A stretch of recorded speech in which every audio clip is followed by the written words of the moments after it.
Hi friends, welcome to Vishruta creative logs. ಎಲ್ಲರೂ ಹೇಗಿದ್ದೀರಾ? ನಾನು ತುಂಬ ಚೆನ್ನಾಗಿದ್ದೀನಿ. ನೀವೆಲ್ಲರೂ ಕೂಡ ಚೆನ್ನಾಗಿದ್ದೀರಾ ಅಂತ ಅಂದ್ಕೊತೀನಿ. ಸೊ ಇವತ್ತಿನ ವಿಡಿಯೋದಲ್ಲಿ ನಾನು ಒಂದು ಕಪ್ ರವೆಯಿಂದ ಸಂಡಿಗೆ ಮಾಡೋಣ ಅಂತೇಳ್ಬಿಟ್ಟು ತಗೊಂಡಿದ್ದೀನಿ. ಅದನ್ನು ಈಗ ನಿಮ್ಮ ಜೊತೆಗೆ ಶೇರ್ ಮಾಡ್ತಾಯಿದ್ದೀನಿ.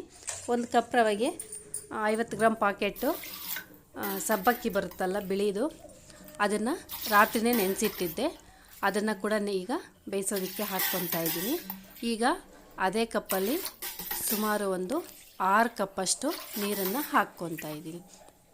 ಒಂದು ಕಪ್ ರವೆಗೆ ಸುಮಾರು ಒಂದು 6 ಕಪ್ಪಿನಷ್ಟು ನೀರನ್ನು ಹಾಕ್ಕೊತಾ ಇದ್ದೀನಿ. ಇದು ಅಕ್ಕಿ ರವೆ, ಸ್ವಲ್ಪ ನೀರು ಜಾಸ್ತಿನೇ ಇಳಿಸುತ್ತೆ. ಈಗ ಇದನ್ನು ಅದರಲ್ಲಿ ಸಬ್ಬಕ್ಕಿನ ಕೂಡ ಹಾಕಿದ್ದೀನಿ. ಸಬ್ಬಕ್ಕಿ ಸ್ವಲ್ಪ ನುಣ್ಣಗೆ ಬೇಯೋವರೆಗೂ ಬೇಯಿಸ್ಕೊಳ್ಳಿ. ಚೆನ್ನಾಗಿದು ಆಲ್ರೆಡಿ ನೆನೆದಿದೆ, ಹಾಗಾಗಿ ಬೇಗನೆ ಬೆಂದೋಗುತ್ತೆ. ಅದು ಸ್ವಲ್ಪ ಸ್ಮೂತಾಗಿ ಬೆಂದೋಗಬೇಕು, ಆ ರೀತಿ ಬೇಯಿಸ್ಕೊಳ್ಳಿ. ನೋಡಿ, ಈಗ ಆಲ್ಮೋಸ್ಟ್ ಬೆಂದಿದೆ. ಇನ್ನೊಂದು ಸ್ವಲ್ಪ ಹೊತ್ತು ನಾನು ಬೇಯಿಸ್ಕೊಂಡು ಈಗ ರವೆನ ಹಾಕ್ಕೊತೀನಿ. ಈಗ ಬೆಂದಿದೆ ಅಲ್ಲ, ಇದರಲ್ಲಿ ರುಚಿಗೆ ತಕ್ಕಷ್ಟು ಉಪ್ಪನ್ನು ಕೂಡ ಸೇರಿಸ್ಕೊಳ್ಳಿ. ಉಪ್ಪು ರುಚಿಗೆ ಅಂತಂದರೆ ಈಗ ಅದು ನೀರಿನ ಅಂಶ ಜಾಸ್ತಿ ಇರುತ್ತಲ್ವ, ಉಪ್ಪು ಸ್ವಲ್ಪ ಕಡಿಮೆನೇ ಹಾಕ್ಕೊಳ್ಳಿ. ನಾವು ಉಪ್ಪು ಜಾಸ್ತಿ ಹಾಕಿದ್ವಿ ಅಂದರೆ ಅದು ಒಣಗೋ ಅಷ್ಟೊತ್ತಿಗೆ ಸ್ವಲ್ಪ ಉಪ್ಪು ಜಾಸ್ತಿ ಆಗಿಬಿಡುತ್ತೆ, ಹಾಗಾಗಿ ಕಡಿಮೆ ಹಾಕ್ಕೊಳ್ಳಿ. ನಾನು ಲಾಸ್ಟ್ ಟೈಮ್ ಮಾಡಿದಾಗ ಅದೇ ಮಿಸ್ಟೇಕ್ ಆಗಿತ್ತು. ಸೊ ಹಾಗಾಗಿ ಹೇಳ್ತಾ ಇದ್ದೀನಿ, ನಾವು ಈಗ ಅದು ಟೇಸ್ಟ್ ಕರೆಕ್ಟಾಗಿ ಹಾಕಿದ್ವಿ ಅಂದರೆ ಅದು ಒಣಗೋ ಅಷ್ಟೊತ್ತಿಗೆ ಜಾಸ್ತಿ ಆಗಿಬಿಡುತ್ತೆ, ಹಾಗಾಗಿ ಸ್ವಲ್ಪ ಕಡಿಮೆ ಇರೋ ಥರನೇ ಹಾಕ್ಕೊಳ್ಳಿ. ಈಗ ರವೆನ ಕೂಡ ಸೇರಿಸ್ಕೊಂಡು ಈ ರೀತಿ ಮಿಕ್ಸ್ ಮಾಡ್ಕೊಳ್ತಾ ಸೇರಿಸ್ಕೊಳ್ಳಿ. ನಾವು ರವೆ ಏನು ಹುರಿದಿರೋದಿಲ್ಲ, ಹಾಗೇ ಹಾಕ್ಕೊತಾ ಇದ್ದೀನಿ. ಉರಿಯೋ ಅವಶ್ಯಕತೆ ಏನೂ ಇಲ್ಲ. ನಾವು ಯಾಕಂದರೆ ಮತ್ತೆ ಎಣ್ಣೆಯಲ್ಲಿ ಫ್ರೈ ಮಾಡ್ತೀವಲ್ಲ, ಹಾಗಾಗಿ ರವೆ ಉರಿಯೋ ಅವಶ್ಯಕತೆ ಏನೂ ಇಲ್ಲ. ರವೆನ ಈ ರೀತಿ ಸ್ವಲ್ಪ ಸ್ವಲ್ಪ ಹಾಕ್ಕೊಳ್ತಾ ಗಂಟೇನೂ ಆಗದಿರ ನೀಟಾಗಿ ಮಿಕ್ಸ್ ಮಾಡ್ಕೊಳ್ತಾ ಹೋಗಬೇಕು. ನಾನಿಲ್ಲಿ ಸ್ವಲ್ಪ ಕ್ವಾಂಟಿಟಿಯಲ್ಲಿ ಮಾಡ್ತಾಯಿದ್ದೀನಿ. ರವೆ 1 ಕಪ್ಪಷ್ಟು ಮಾತ್ರ ಇತ್ತು, ಅಕ್ಕಿ ರವೆ. ಹಾಗಾಗಿ ನೀವು ಇದನ್ನು ಮಾಮೂಲಿ ರವೆಯಲ್ಲೂ ಕೂಡ ಮಾಡ್ಕೋಬೋದು, ತೊಂದರೆ ಏನೂ ಇಲ್ಲ. ಈಗ ಇದರಲ್ಲಿ ಒಂದು ಸ್ವಲ್ಪ ಜೀರಿಗೆ, ಸ್ವಲ್ಪ ಓಂಕಾಳನ್ನು ಕೂಡ ಸೇರಿಸ್ಕೊತಾ ಇದ್ದೀನಿ.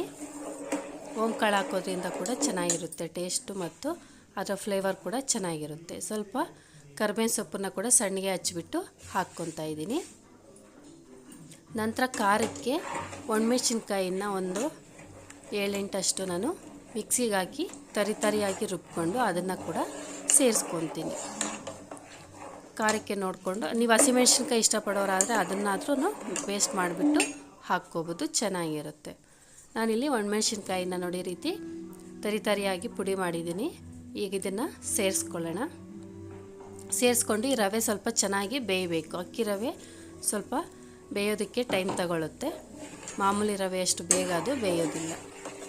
ಚೆನ್ನಾಗಿ ಇದನ್ನು ಬೇಯಿಸ್ಕೊಳ್ಳಿ. ಇದು ಸ್ವಲ್ಪ ತೆಳುವಾಗಿದೆ ಅಲ್ವಾ, ಬೇಯೋಷ್ಟೊತ್ತಿಗೆ ಗಟ್ಟಿ ಆಗುತ್ತೆ. ನಾವು ಉಪ್ಪಿಟ್ಟು ಮಾಡ್ಕೊಂಡಷ್ಟು ಗಟ್ಟಿಯಾಗಿಲ್ಲ ಅಂದ್ರೂ ಒಂದು ಸ್ವಲ್ಪ ತೆಳುವಾಗಿದ್ದರೂ ಚೆನ್ನಾಗಿರುತ್ತೆ. ತೀರಾ ಗಟ್ಟಿಯಾಗಿ ಮಾಡ್ಕೊಳ್ಳೋಕ್ಕೆ ಹೋಗಬಾರ್ದು. ಅದಕ್ಕೇ ನಾನು ಇಲ್ಲಿ 1 ಕಪ್ ರವೆಗೆ 6 ಕಪ್ಪಷ್ಟು ನೀರನ್ನು ಹಾಕ್ಕೊಂಡಿದ್ದೀನಿ. ಈಗ ಇದನ್ನು ಚೆನ್ನಾಗಿ ಬೇಯಿಸ್ಕೊಳ್ಳಿ. ಒಂದು 5 ನಿಮಿಷ ಬೇಯಿಸ್ಕೊಂಡ್ರೆ ರವೆ ಚೆನ್ನಾಗಿ ಬೆಂದೋಗುತ್ತೆ. ಅಕ್ಕಿ ಆಗಿರೋದ್ರಿಂದ ಇದು ಅಕ್ಕಿ ರವೆ ಅಲ್ವಾ, ಹಾಗಾಗಿ ಸ್ವಲ್ಪ ಚೆನ್ನಾಗಿ ಬೇಯಿಸ್ಕೋಬೇಕು. ಇದು ಬೇಯಿಸ್ಕೊಂಡಾದಮೇಲೆ ಸ್ಟವ್ನ ಆಫ್ ಮಾಡಿಬಿಟ್ಟು ಚೆನ್ನಾಗಿ ಸ್ವಲ್ಪ ತಣ್ಣಗಾಗೋವರೆಗೂ ಬಿಡಿ. ಬಿಸಿ ಬಿಸಿ ಇದ್ದರೆ ಹಾಕೋದಕ್ಕೆ ಕಷ್ಟ ಆಗುತ್ತೆ. ನೀವು ಸ್ಪೂನಲ್ಲಿ ಬೇಕಾದರೂ ಈಗ ಇದನ್ನು ಬಿಸಿ ಬಿಸಿಯಾಗಿ ಹಾಗೇ ಹಾಕ್ಕೋಬೋದು, ತೆಳುವಾಗಿ ಬರುತ್ತೆ ಸಂಡಿಗೆ. ಆದ್ಮೇಲೆ ಹಾಕ್ಕೊಂಡ್ರೆ ಉಂಡೆ ಉಂಡೆ ಥರ ಬರುತ್ತೆ. ನೋಡಿ, ತಣ್ಣಗಾದ್ಮೇಲೆ ಈ ರೀತಿ ಇಷ್ಟು ಮಾತ್ರ ಗಟ್ಟಿ ಇದೆ. ಈಗ ಇದನ್ನು ನೀವು ಸ್ಪೂನಲ್ಲಾದರೂ ಹಾಕ್ಕೊಳ್ಳಿ, ಕೈಯಲ್ಲಿ ಬೇಕಾದ್ರೂ ಹಾಕ್ಕೊಳ್ಳಿ. ಯಾವುದಾದ್ರೂ ಒಂದು ಕಾಟನ್ ಬಟ್ಟೆನ ತಗೊಂಡು ಸ್ವಲ್ಪ ಒದ್ದೆ ಮಾಡಿಬಿಟ್ಟು ಅದನ್ನು ಅದ್ರ ಮೇಲೆ ಹಾಕ್ಕೊಳ್ಳಿ. ನಾನು ಡೈರೆಕ್ಟಾಗಿ ಇಲ್ಲಿ ಬಿಸಿಲಿಗೆ ಹಾಕ್ತಾಯಿದ್ದೀನಿ. ನೀವು ಬೇಕಂದರೆ ನೆರಳಲ್ಲೇ ಹಾಕ್ಕೊಂಡು ನಂತರ ಅದನ್ನು ಬಿಸಿಲಿಗೂ ಕೂಡ ಇಟ್ಟು ಒಣಗಿಸ್ಕೋಬೋದು. ಸ್ವಲ್ಪ ದಪ್ಪ ದಪ್ಪ ಇರುತ್ತಲ್ವ ಇದು ಸಂಡಿಗೆ, ಹಾಗಾಗಿ ನಾವು ಡೈರೆಕ್ಟಾಗಿ ನಾನು ಬಿಸಿಲಲ್ಲೇ ಹಾಕ್ತಾಯಿದ್ದೀನಿ. ಈ ರೀತಿ ಒಂದು ಸ್ಪೂನಲ್ಲಿ ಒಂದೇ ಸೈಜ್ ಬರೋ ಥರ ಬೇಕಾದ್ರೂ ಹಾಕ್ಕೋಬೋದು. ತಣ್ಣಗೆ ಇರುತ್ತಲ್ವ, ನಾವು ಕೈಯಲ್ಲಿ ಬೇಕಾದರೂ ಉಂಡೆ ಥರ ಬಿಟ್ಟು ಹಾಕ್ಕೋಬೋದು. ನಮ್ಮ ಚಾಯ್ಸ್ ಅದು, ನಾವು ಯಾವ ರೀತಿ ಬೇಕೋ ಆ ರೀತಿ ಹಾಕ್ಕೋಬೋದು.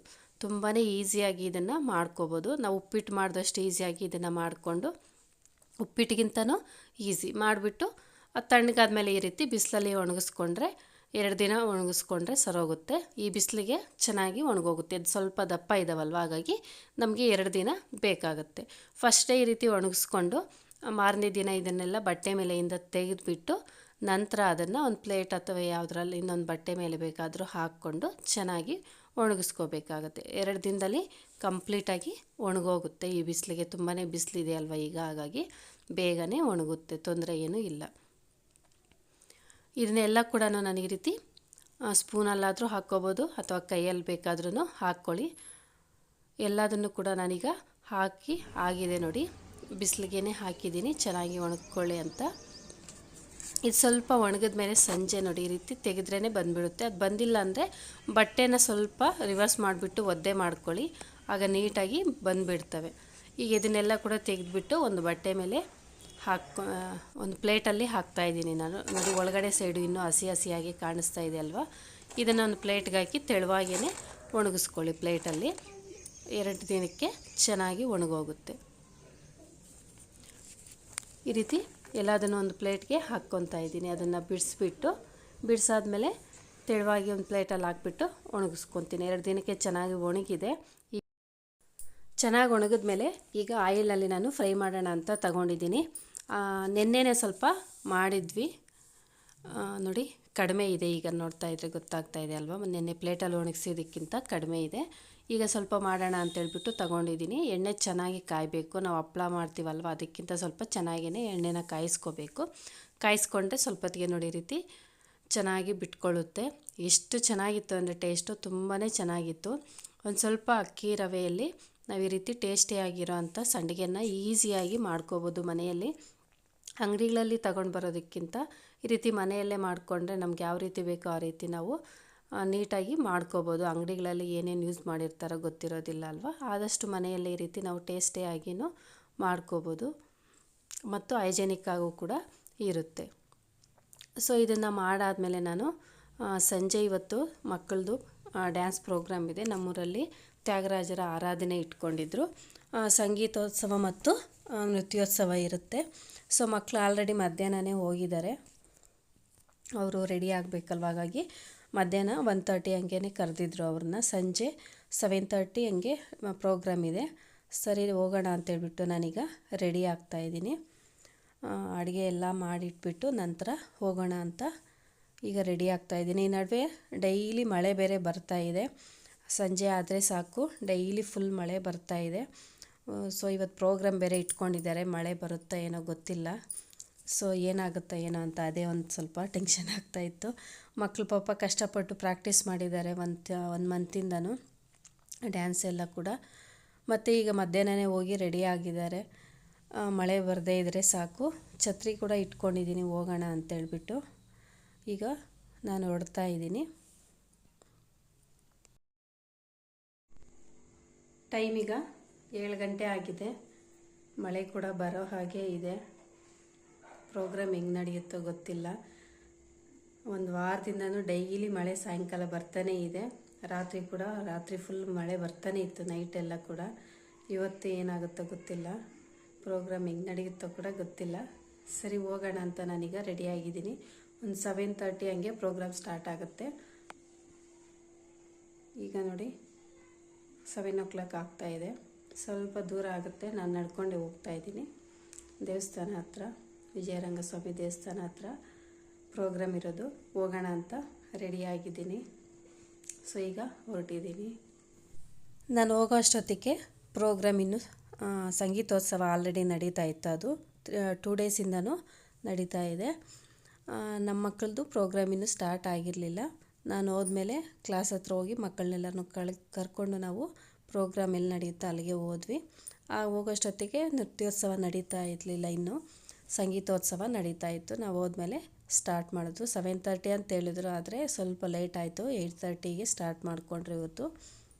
8:30ಇಂದ 10:30ವರೆಗೂ ಅಲ್ಲೇ ಡ್ಯಾನ್ಸ್ ಪ್ರೋಗ್ರಾಮ್ ಎಲ್ಲ ಕೂಡ ಇತ್ತು. ತುಂಬಾ ಚೆನ್ನಾಗಿತ್ತು. ಈ ಸಲ ಡ್ಯಾನ್ಸು ಕೂಡ ಜಾಸ್ತಿ ಇತ್ತು, ಆದರೆ ಮಕ್ಕಳು ಕಡಿಮೆ ಇದ್ದರು. ಈಗ ಹಾಲಿಡೇಸ್ ಆಗಿರೋದ್ರಿಂದ ತುಂಬ ಜನ ಮಕ್ಕಳು ಊರುಗಳಿಗೆಲ್ಲ ಹೊರಟುಬಿಟ್ಟಿರ್ತಾರಲ್ವ, ಹಾಗಾಗಿ ಮಕ್ಕಳು ಕಡಿಮೆ ಜನ ಇದ್ದರು. ಇರೋರ ಹತ್ರನೇ ತುಂಬ ಚೆನ್ನಾಗಿ ಮಾಡಿಸಿದ್ರು.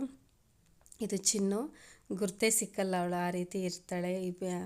ಈ ಕಾಸ್ಟ್ಯೂಮ್ ಹಾಕ್ಕೊಂಡು ಮೇಕಪ್ ಮಾಡಿಕೊಂಡ್ರೆ ನಮ್ಮ ಮಕ್ಕಳು ಅಂತಲೇ ಗುರ್ಸಿಗಲ್ಲ ಬೇಗ, ಆ ರೀತಿ ಮೇಕಪ್ ಆಗಿರ್ತಾರೆ. ಬಟ್ ನೋಡೋದಕ್ಕಂತೂ ತುಂಬಾ ಚೆನ್ನಾಗಿರುತ್ತೆ. ಇಬ್ಬರದು ಕೂಡ ಚಿನ್ನು ಒಂದೇ ಡ್ಯಾನ್ಸಲ್ಲಿ ಇದ್ದಿದ್ದು, ಸಿರಿ 3 ಡ್ಯಾನ್ಸಲ್ಲಿದ್ಲು. ಇಬ್ಬರದು ಕೂಡ ಪ್ರೋಗ್ರಾಮ್ ನೋಡ್ಕೊಂಡ್ಮೇಲೆ ಅಲ್ಲೇ ಊಟಕ್ಕೂ ಕೂಡ ಅರೇಂಜ್ ಮಾಡಿದರು. ನಾವು ಅಲ್ಲೇ ಊಟ ಮುಗಿಸ್ಕೊಂಡು ಮನೆಗೆ ವಾಪಸ್ ಬಂದ್ವಿ. ಬರೋ ಅಷ್ಟೊತ್ತಿಗೆ 11:30 ಆಗಿತ್ತು. ಡ್ಯಾನ್ಸ್ ಮುಗಿಯೋಷ್ಟೊತ್ತಿಗೆ 10:30. ಅಲ್ಲಿಂದ ಊಟಕ್ಕೆ ಹೋಗಿ ಮತ್ತೆ ಇವ್ರ ಕಾಸ್ಟ್ಯೂಮ್ ಎಲ್ಲ ಚೇಂಜ್ ಮಾಡಿ ಅಲ್ಲೇ ರಿಟರ್ನ್ ಮಾಡಬೇಕು ಅವ್ರ ಮೇಡಮ್ಗೆ. ಇದೆಲ್ಲ ಕೂಡ ಅವರು ರೆಂಟ್ಗೆ ತಂದಿರ್ತಾರೆ. ಹಾಗಾಗಿ ಆವತ್ತೇ ಎಲ್ಲ ಕೂಡ ರಿಟರ್ನ್ ಮಾಡಿಬಿಡಬೇಕು. ಪ್ರೋಗ್ರಾಮ್ ಮುಗೀತಲ್ಲೇ ಅಲ್ಲೇ ಕ್ಲಾಸ್ ಹತ್ರ ಹೋಗ್ಬಿಟ್ಟು ಡ್ಯಾನ್ಸ್ ಪ್ರೋಗ್ರಾಮ್ ಎಲ್ಲ ಮುಗ್ದಾದ್ಮೇಲೆ ಕಾಸ್ಟ್ಯೂಮ್ ಎಲ್ಲ ಕೂಡ ಚೇಂಜ್ ಮಾಡಿಕೊಂಡು ಜ್ಯುವೆಲರೀಸು ಕಾಸ್ಟ್ಯೂಮ್ ಎಲ್ಲ ಕೂಡ ಅವರೇನೆ ತಂದಿರ್ತಾರೆ. ಇದಕ್ಕೆ 650-700 ಆ ರೀತಿ ಅವರು ಚಾರ್ಜ್ ಮಾಡ್ತಾರೆ ಮಕ್ಕಳಿಗೆ. ಈ ಸಲ 650 ತಗೊಂಡಿದ್ರು ಎಲ್ಲ ಮಕ್ಕಳಿಗೂ ಕೂಡ. ಮೇಕಪ್ ಎಲ್ಲ ಕೂಡ ಅವ್ರದ್ದೇ ತುಂಬ ಚೆನ್ನಾಗಿ ಅವರೇ ಮೇಕಪ್ಪು ಮಾಡ್ತಾರೆ. ಮಕ್ಳಿಗೂ ಕೂಡ ಕಲಿಸ್ಕೊಟ್ಬಿಡ್ತಾರೆ ಯಾವ ರೀತಿ ಮಾಡಬೇಕು ಅಂತ. ಎಲ್ಲರೂ ಸೇರಿಕೊಂಡು ಮಕ್ಕಳು ಟೀಚರ್ ಎಲ್ಲ ಸೇರಿಕೊಂಡು ಅವರೇ ಮೇಕಪ್ ಕೂಡ ಮಾಡ್ಕೊತಾರೆ. ಮಕ್ಕಳು ಕೂಡ ಕಲಿಬೇಕು ಅಂತ ಚೆನ್ನಾಗಿ ಹೇಳ್ಕೊಡ್ತಾರೆ. ಹಾಗಾಗಿ ಕಾಸ್ಟ್ಯೂಮ್ ಚೇಂಜ್ ಮಾಡಿಕೊಂಡು ಮೇಕಪ್ ಎಲ್ಲ ಜ್ಯುವೆಲರೀಸ್ ಎಲ್ಲ ಕೂಡ ತೆಗೆದು ಮತ್ತೆ ಅದು ಕರೆಕ್ಟಾಗಿ ಇದೆಯಾ ಇಲ್ವಾ ಅಂತೇಳ್ಬಿಟ್ಟು ಪ್ರತಿಯೊಬ್ಬರದ್ದು ಕೂಡ ಚೆಕ್ ಮಾಡಿ ತಗೋಬೇಕು.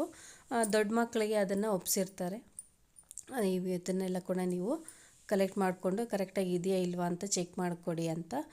ಸಿರಿಗೆ ಈಗ 10th standard, almost 10th PUC ಮಕ್ಕಳೇ ಇರೋದು ದೊಡ್ಡವರು ಅಂತ ಅಂದರೆ, ಹಾಗಾಗಿ ಅವ್ರಿಗೆ ಸ್ವಲ್ಪ ಇನ್ಚಾರ್ಜ್ ಕೊಟ್ಟಿರ್ತಾರೆ.